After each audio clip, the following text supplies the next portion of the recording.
বিভিন্ন জেলায় শান্তি সমাবেশ ও বিক্ষোভ মিছিল করেছে আওয়ামী লীগ। বিভিন্ন জায়গায় আওয়ামী লীগ ছাত্রলীগ মিছিল করতেছে। হঠাৎ একই খেলা দেখালো আওয়ামী লীগ। আজ রাতেই ঢাকা ছাড়বে ডক্টর ইউনূস।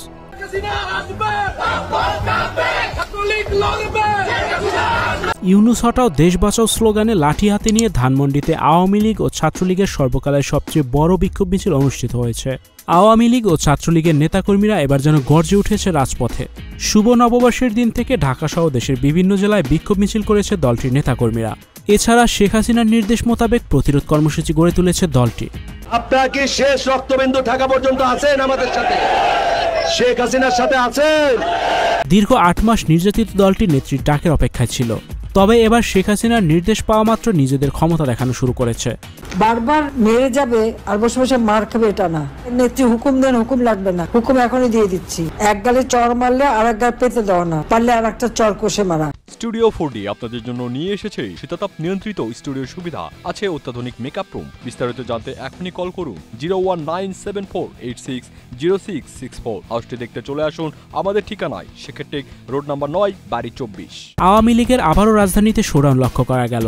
একের পর এক আওয়ামী লীগ শোডাউনের মাধ্যমে কি বার্তা দিতে চাইছে সেটা অনেকটা ধোঁয়াশার মতো।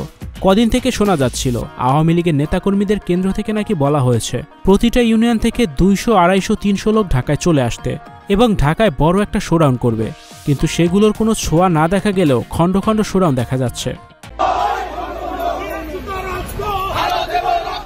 এবার মিরপুর 10 নম্বর গোলচক্করে বেশ বড় শোডাউন আমরা দেখলাম। তারা অনেক লোক জমায়েত হয়ে মিছিল করলো। এরকম ভিডিও চিত্র সামাজিক যোগাযোগ মাধ্যমে দেখা গেছে। আওয়ামী লীগ এরকম খণ্ড খণ্ড শোডাউন করতে করতে হয়তো বড় শোডাউনের প্রস্তুতি নিচ্ছে, সেরকম হতেই পারে।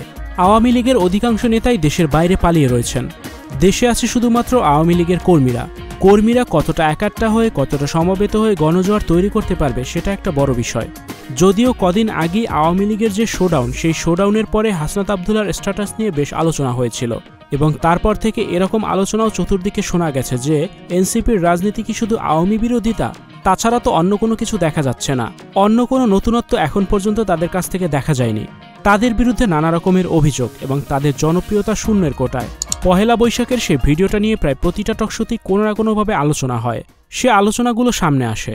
Icon focus 24 TV powered by 4D Fourth Dimension। আমাদের চ্যানেলটি সাবস্ক্রাইব করে আমাদের সাথে থাকুন।